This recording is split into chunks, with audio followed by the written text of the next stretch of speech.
샬롬 할렐루야. 마태복음 5장 7절.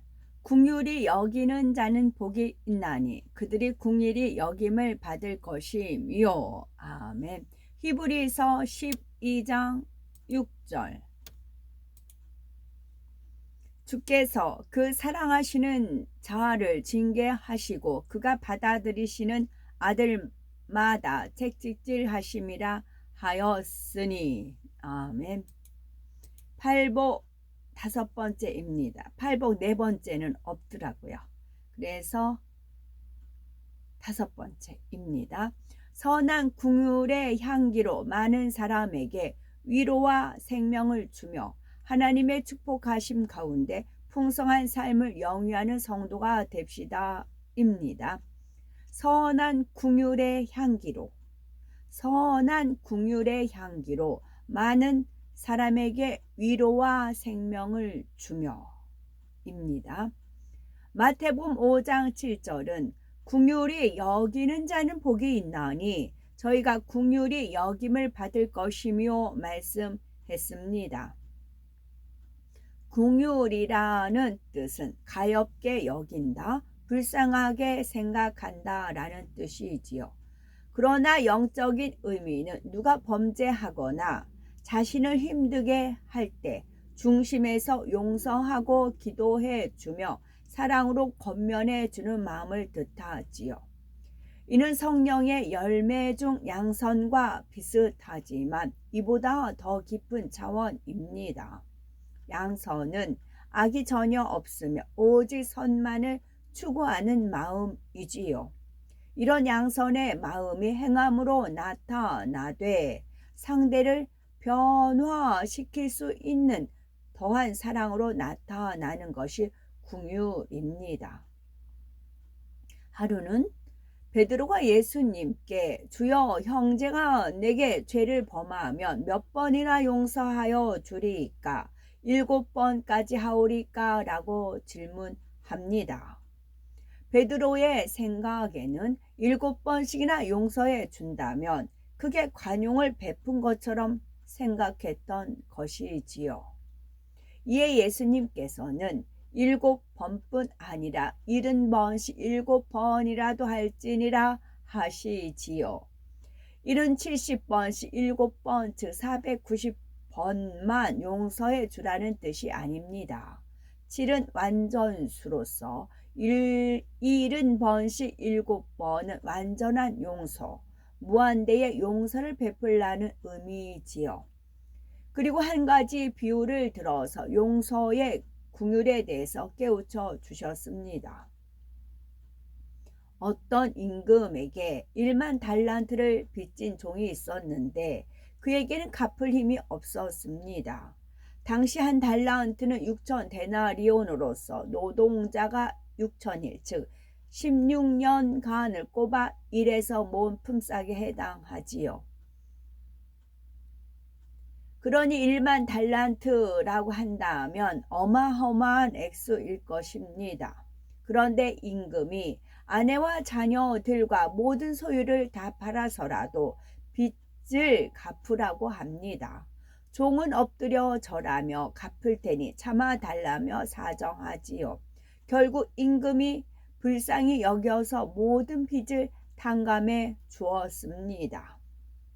이처럼 엄청난 빚을 탕감받고 나오던 종이 자신에게 1만 데나리온 빚진 사람을 만나게 되었지요. 데나리온은 로마의 화폐 단위로 일반 노동자의 하루 품삯에 해당이 됩니다. 1만 달란 품삯을 만약에 10만 원으로 계산하면 1만 데나리온은 1000만 원 정도의 금액에 불과하지요. 1만 달란트에 비하면 얼마 되지 않는 돈입니다. 그런데 1만 달란트 탕감받은 종이 자신에게 빚진 사람의 목을 잡고 빚을 갚으라며 옥에 가두어 버렸습니다. 이 사실을 안 임금이 심히 노하여 악한 종아, 네가 빌기에 내가 네 빚을 전부 탕감하여 주었거늘 내가 너를 불쌍히 여김과 같이 너도 네 동관을 불쌍히 여김이 마땅치 아니하니 하며 감옥에 가두고 말지요. 악한 종아, 네가 빌기에 이 대목에서 우리가 어떤 죄를 지었어요. 그러면 하나님 앞에 이제 잘못했다고 용서해달라고 하나님 앞에 빌지요. 그 죄, 어떤 죄를 졌는데 그 잘못했다고 하나님 앞에 빕니다. 그러면 하나님께서 용서해 주셔요. 용서해 주시면 우리 마음에 평안함이 오고 기쁨이 오고 제삼 받았다는 그런 기쁨이 오지요. 그러면 그 기쁨을 가지고 다른 사람한테도 그 기쁨을 전해야 되는데, 다른 사람은 나한테 조금만 보여도 금세 뭐 지적질 한다거나 판단 정죄한다거나 그와 같은 거지요. 그러면 아니 되는 거죠. 우리도 이와 같습니다. 죄로 인해 사망으로 갈 수밖에 없던 우리가 예수 그리스도의 사랑으로 값없이 죄사함을 받았습니다. 그런데 상대의 작은 잘못 하나를 용서하지 못하고 판단 정죄한다면 얼마나 악한 모습이겠습니까? 혹여 자신이 상대로 인해서 불이익을 당했다 해도 싫어하고 멀리하는 것이 아니라 용서하고 포용할 때 많은 사람을 품을 수가 있습니다. 긍휼의 마음이 있다면 누구를 미워하거나 감정을 품지 않습니다. 설령 상대가 하나님 앞에 합당하지 않는 일을 행해도 징계하기보다는 먼저 사랑으로 권면할 수 있어야지요. 권면할 때도 내 생각과 기준에 맞지 않으므로 불편한 마음으로 찌르는 경우가 있는데 이것을 사랑으로 권면으로 생각하면 안 됩니다. 이것을 사랑의 권면으로 생각하면 안 됩니다. 아무리 진리의 말씀을 한다 해도 사랑으로 하지 않으면 상대의 마음을 변화시킬 수 없습니다. 빛으로만 해야 어둠이 물러가요. 내가 어둠인데 어둠을 가지고 아무리 뭐라고 한들 더 달라붙어요.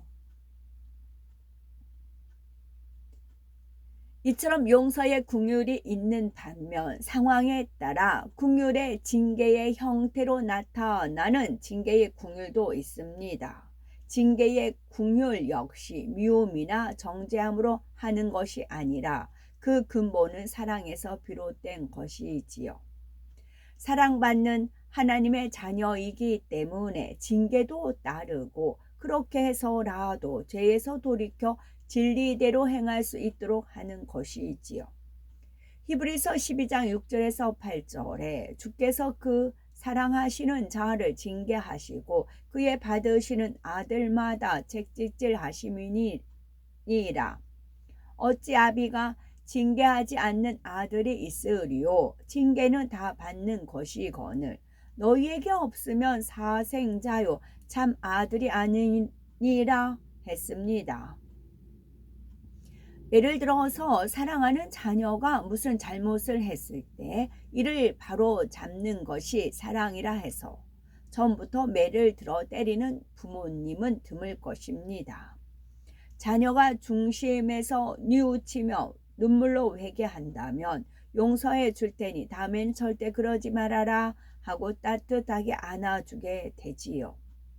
그런데 자녀가 말로는 회개한다 하면서 계속하여 잘못을 되풀이한다면 마음이 아프더라도 징계의 매를 들어서라도 마음 깊이 깨우칠 수 있게 해줘야 합니다. 사랑하기 때문에 더 이상 빗나가기 전에 징계를 해서라도 돌이키게 하는 것이지요. 하지만 같은 징계라도 사랑이 없으면 긍휼이라 할 수가 없습니다. 예를 들어서 이웃집 아이가 물건을 훔쳤을 때 아이가 중심에서 용서를 빈다면 선한 사람은 긍휼히 여겨서 용서해 줍니다. 하지만 악한 사람은 자신에게 손해를 입혔다며 혈기를 내고 아이를 책망하거나 심지어 용서를 빌어도 처벌을 요구하지요. 또한 처벌하지 않는다 해도 잘못을 전하거나 선입견을 가지고 바라봅니다. 이러한 징계는 미움에서 나오는 것이므로 긍휼이 아닐 뿐더러 결코 상대를 변화시킬 수가 없지요. 비록 상대가 잘못을 범했다 해도 그 사람의 입장과 장래를 생각하여 사랑으로 징계할 때라야 징계의 긍휼에 속하지요. 성경에는 믿음의 형제가 범죄했을 경우 진리로 권고하고 징계하는 과정이 나옵니다. 믿음의 형제가 죄를 지었을 때 주변 사람에게 전하는 것이 아니라 먼저 당사자에게 사랑으로 권면하여 돌이키게 해야 합니다. 만일 권면을 듣지 않으면 그 사람이 속한 모임의 윗분에게 말하여 돌이키게 해야지요. 그래도 듣지 않는다면 교회에 알려서 구원받을 수 있도록 해야 하고, 교회의 말도 듣지 않는다면 세상 사람과 같이 여기라고 했습니다. 이처럼 성경대로 하되 어떤 범죄라도 사람을 판단 정죄해서는 안 되겠지요.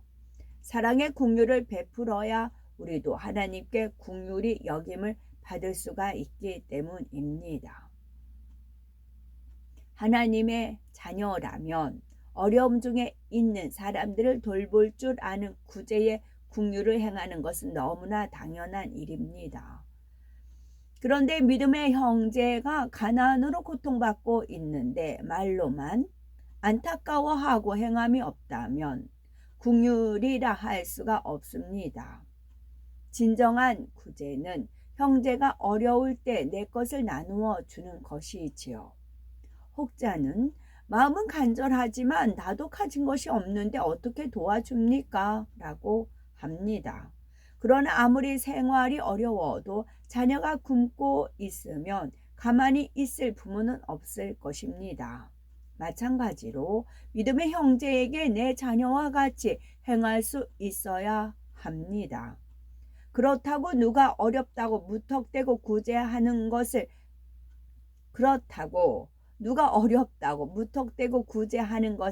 가하지 않습니다. 범죄하여 징계를 받아 어려움 가운데 있는 사람을 구제하거나 게을러서 놀고 돈만 있으면 도박하고 술 마시는 사람을 구제한다면 죄를 짓게 도와주는 것입니다. 하나님 보시기에 합당하지 못한 구제는 축복이 막히는 결과를 초래할 수가 있지요. 따라서 상대가 어렵다고 해서 무조건 구제하며 긍휼을 베풀 것이 아니라 잘 분별하여 구제하고도 어려움을 당하는 일이 없어야 할 것입니다. 긍휼을 베푸는 사람에게 임하는 축복은 무엇일까요? 마태복음 5장 7절에 긍휼히 여기는 자는 복이 있나니 저희가 긍휼히 여김을 받을 것이며 하신 말씀대로 긍휼히 여김을 받게 됩니다. 설령 자신을 힘들게 하고 피해를 입힌 사람이라 해도 용서하고 긍휼히 여기면 자신이 어려움을 당하게 되거나 실수로 상대에게 피해를 입혔을 때 하나님께서는 긍휼히 여기시고 용서받을 수 있는 기회를 주시지요. 또한 가난하고 병든 사람을 긍휼히 여길 때 하나님께서는 부유하고 건강한 축복을 더해 주십니다. 우리가 다른 사람을 긍휼히 여기면 하나님께서도 우리의 허물을 용서하시고 부족함이 없도록 채워주시며 연약함을 강건하게 바꾸어 주십니다. 이것이 바로 긍휼히 여기는 사람이 되었을 때 하나님께로부터 긍휼히 여김을 받는 축복인 것입니다. 불순종한 요나를 도왔다가 어려움을 당한 경우가 성경에 나오지요. 강대국 아수르 제국의 수도 니누웨는 그 악독이 하나님 앞에 상달될 정도로 컸지요. 이에 하나님께서는 요나에게 느느웨로 가서 하나님의 뜻을 외치라고 명하십니다. 그런데 요나는 북이스라엘을 괴롭히는 적국 아수르가 망하기를 원했기에 하나님의 명령에 순종하지 않고 니느웨와 반대 방향인 다시스로 배를 타고 갑니다. 이에 하나님께서는 바다에 대풍을 내리셨고 요나가 탄 배는 거의 난파 지경에 이르렀지요.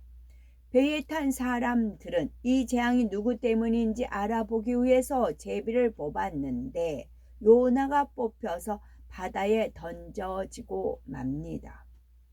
그러므로 궁유를 베푼다 해도 하나님의 징계로 어려움을 겪는 사람을 돕는다면 함께 어려움을 겪게 된다는 사실을 깨달아 지혜롭게 행하는 우리가 되어야 되겠습니다. 아멘.